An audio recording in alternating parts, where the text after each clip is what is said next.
Hi friends, welcome to your Wednesday edition of Hot News. You're halfway through the week, so let's bring it on in with some tech news that's happening around here. But while you're doing that, why don't you hit the like button, get subscribed to Hot News so that way you never miss anything that's ever going on, okay? We got another episode coming up after this one later today, so get subscribed for that. Now let's talk about Nvidia and how after just a little bit of uproar, after a little bit of, the consumer saying, hey, you're doing some shady crap again, Nvidia, they've changed their practices. This is very similar to what happened back in 2018 with the GeForce Partner Program, where it was basically required that companies were gonna have to shift their gaming lineup to be a completely different naming scheme because they couldn't do that with AMD cards and Nvidia cards. They weren't allowed to both be gaming, so you had to call them something different. Everybody freaked out and then Nvidia changed it. Well, now we seem to have a similar result when it comes to their laptop disclosures. We talked in previous episodes of Hot News about how Nvidia was no longer going to require designation of Max P and Max Q on their laptops, which meant that you would have no way of differentiating between up to a potential 50% performance loss between what laptop that you are buying, whether it's a high-powered 3080 or a low-powered 3080 that would perform worse than a high-powered 3070. You just wouldn't know what you were getting unless the manufacturer chose to disclose that. Well, now they no longer have a choice, and Asus was the first company to follow through of publishing the full specifications, including the full TGP and frequency, and this is just going to be something that Nvidia is going to require from now on, which is just a win for the consumer. It's not necessarily that we don't need it labeled in the laptop name, it just has to be disclosed. Allow people to understand the information that's out there, getting to see that if they buy this model, they get this graphics power, and if they buy this model, they get a different graphics power. This was the right thing to do all along. I'm glad it's done.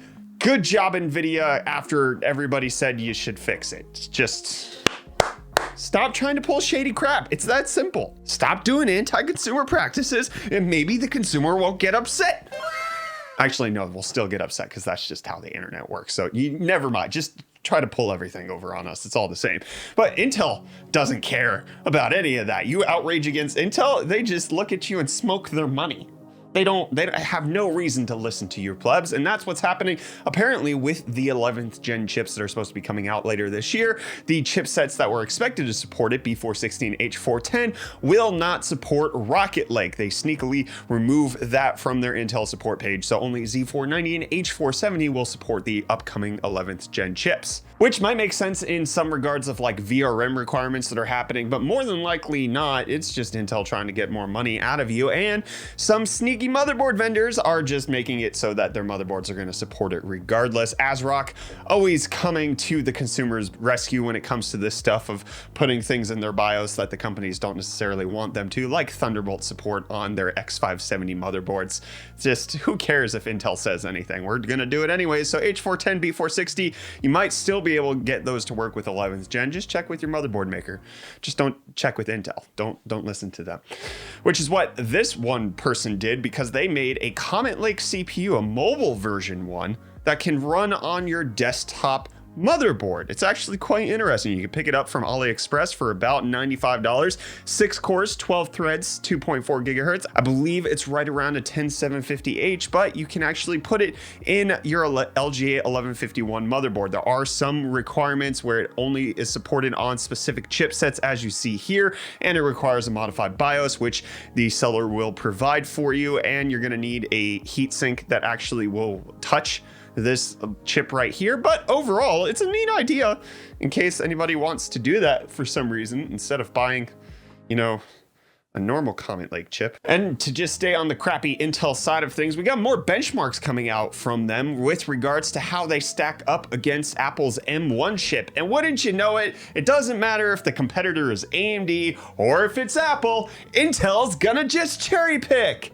Hey, it's the Intel cherry picking hour, because they chose to use benchmarks that just either don't have an application in the real world, or they chose to use the wrong MacBook to compare it to, or they're only showing you very little in order to say that we're better than the M1 when just stop trying to be cool, Intel. If you just admit defeat, nobody'd be ragging on you here, okay? We would understand, yeah, you have some time.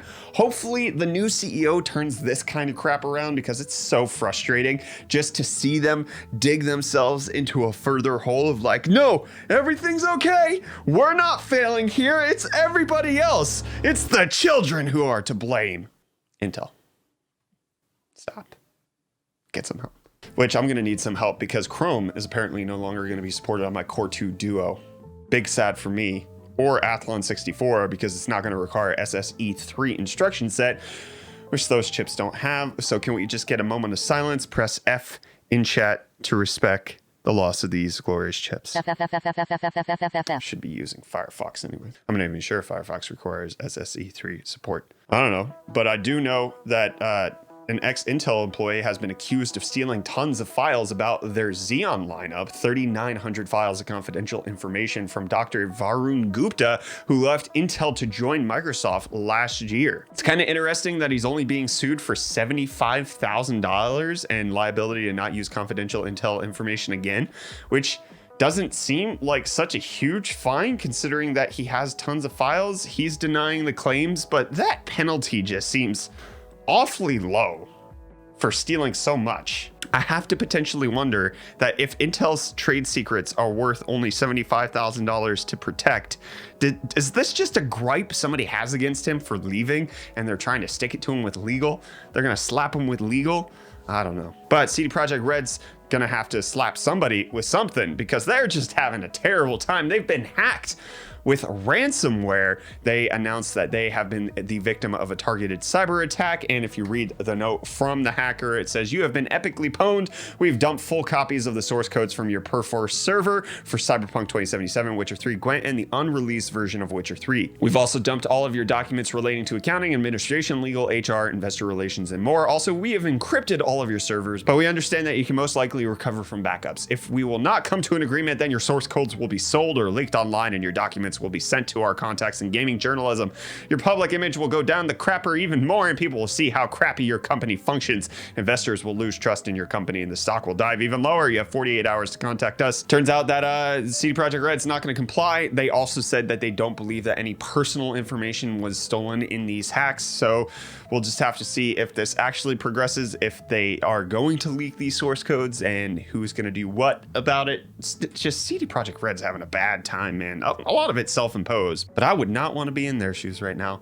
And there's not going to be any shoes at E3, because according to reports that are coming out, E3 is going to be coming back this year as an all-digital event. I've heard that before. That's exactly what they said that they were going to do in 2020 before they just decided, this is kind of hard. Let's just not do it. We'll be back next year, and we'll see if a digital event actually takes place in 2021, or E3 finally realizes that, yeah, everybody else is doing their own events and we kind of aren't relevant anymore. It was good for indie developers, but with a lot of all of the other major companies pulling eyeballs and stuff away from E3 to begin with, it just kind of seemed like major industry folks weren't going to that in the first place. We'll see if it survives, and we'll see if you can survive in Crash Bandicoot 4, because it's now coming out to PS5, the Xbox Series, and Switch in March. The announced release date of the Crash Bandicoot sequel has been slated for March 12th, and EA is slated to purchase Glu Mobile, known for the glorious game that is Kim Kardashian Hollywood. They acquired Glu Mobile for $2.4 billion in all cash deal, mind you, and this will allow them to have rights to things such as Diner Dash Adventures. Ooh, I've already mentioned the big one, which was Kim Kardashian Hollywood. I don't play any Glu Mobile games. I know very little about the intricacies. $2.4 billion seems like a lot for an all cash deal of a mobile phone company, but I also understand how mobile phone companies bring in a ton of cash. So EA just gonna continue. Can they make that worse? Can they make the mobile industry worse with microtransactions? Because they kind of already do it. Or alternatively, they're acquiring Glu Mobile to learn more about microtransactions, to more effectively implement them into the games that they're releasing on PC. Genius. Well, here's one microtransaction that you won't get from the developer. Bloodborne Unofficial 60 FPS patch has been unofficially released online by the modder who actually made it. He said he was waiting to release it until he saw whether or not From Software is going to release a patch for the PS5. Turns out it didn't happen. So we'll have links in the video description in case you want to check it out. You want to play Bloodborne in 60 FPS? I think this is something that will excite Reece. And what excites me is Persona 5 Strikers comes out in 10 days. Huzzah! And we got PC system requirements registered for it. I mean, this makes sense. I wasn't expecting a whole lot. In case I want to play it on recommended, I need an i5 3470 or an FX 8350 with a GTX 680 or an HT 7970. I think I'm going to be okay. And I think you're going to be okay now that this episode of Hot News is over. Again, big thanks to you guys for watching. We've got another episode coming up to you, but you can also check out yesterday's episode in case that interests you. Hit the like button if you enjoyed this episode. Get subscribed so that you're staying up to date on all of the tech related news that's happening out in the world. I'm Brett, your host, and I'll see you in the next one, my friends. Cheers.